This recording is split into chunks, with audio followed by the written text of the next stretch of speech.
Početak je godine 1784. U Velikoj Britaniji se zahuktava industrijska revolucija. Broj parnih predilica na otoku približava se brojci od 2,5 milijuna.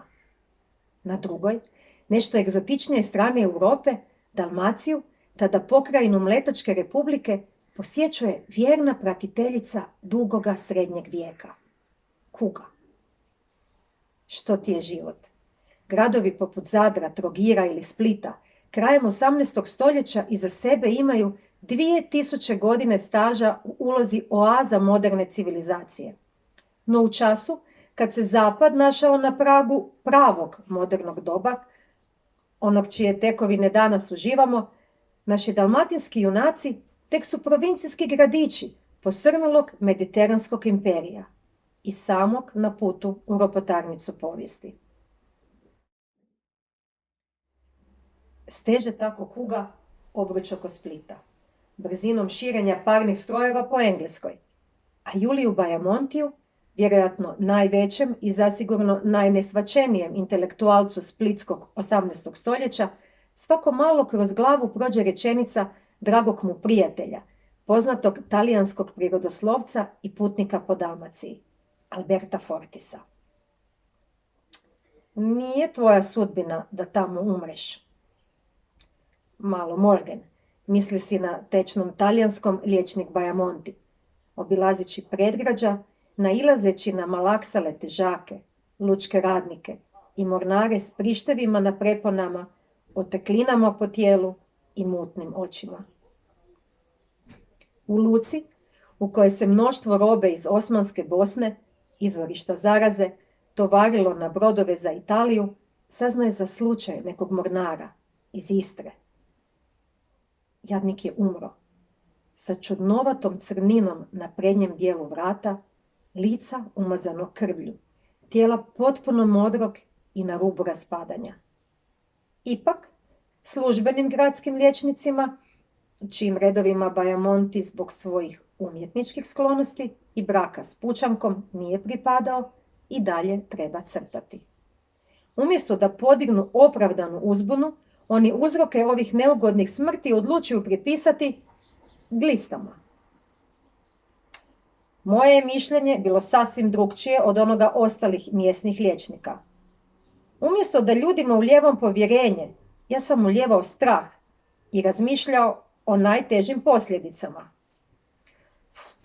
Srećom, našem kriznom stožeru ne treba crtati. Za kugu je doista vrijedilo pravilo bolje spriječiti nego liječiti. Iako ju je poboljšanje higijenskih uvjeta do tog vremena u najvećem dijelu Europe praktički iskorijenilo, sama je bolest sve do kraja 19. stoljeća ostala neshvaćena. Njena uzročnika, bakteriju, danas poznatu kao Yersinia pestis, otkrio je 1894. Aleksander, pogađate, Yersin.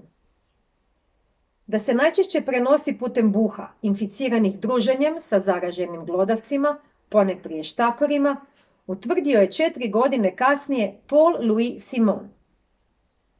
No do vremena suvremenih znanstvenih spoznaja i porasta higijenskih standarda, fizičko izoliranje zaražene ili sumnjive populacije predstavljalo je jedini ozbiljni tretman crne smrti. U tom pravcu razmišlja i Bajamonti, iako se, istini za volju, nije radilo o pionirskim idejama. Dubrovčani su još 1377. 30 godina nakon epidemije koja je pokosila najmanje 30% stanovništva Europe i 500 godina prije konačnog znanstvenog obračuna sa tajnom kuge, prvi u svijetu uspostavili institut jednomjesečne izolacije došljaka sa zaraženih područja. Danas nam je gotovo nezamisliva katastrofa koja bi u nekoliko mjeseci sa lica zemlje mogla izbrisati 40.000 stanovnika Splita ili 250.000 Zagrepčana. Međutim, u predmoderno doba nedaće sposobne pokositi trećinu, polovinu, pa i više stanovnika nekog grada ili regije bile su sastavni dio života, barem za one koji bi uspjeli preživjeti. Posljednja velika splitska kuga, treća u 18. stoljeću, nije bila iznimka. U službenim je spisima ostavila 1264 evidentirane žrtve.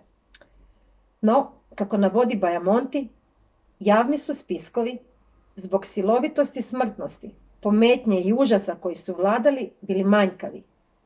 Može se stoga pretpostaviti da je kužna sezona 1784. odnijela možda i 2000 života ili oko 30% stanovništva grada s predgrađima. Juha. Dragi svi, dobrodošli u Kalspiriens za po doma. Potrudit ćemo se da vas ova naša čitanja razonode, no donekle i zamisle. Okolnosti u kojima smo se zatekli i koje nas tek očekuju traže od nas da svijet u kojem živimo prestanemo uzimati zdravo za gotovo. Jer dosta toga nije zdravo, a osim ove naše prve epizode ništa nije ni gotovo. A sad bok, vidimo se za koji dan. Na kavu nam dolazi Vili Beroš, a ako on ne stigne, onda Andrija Štampar.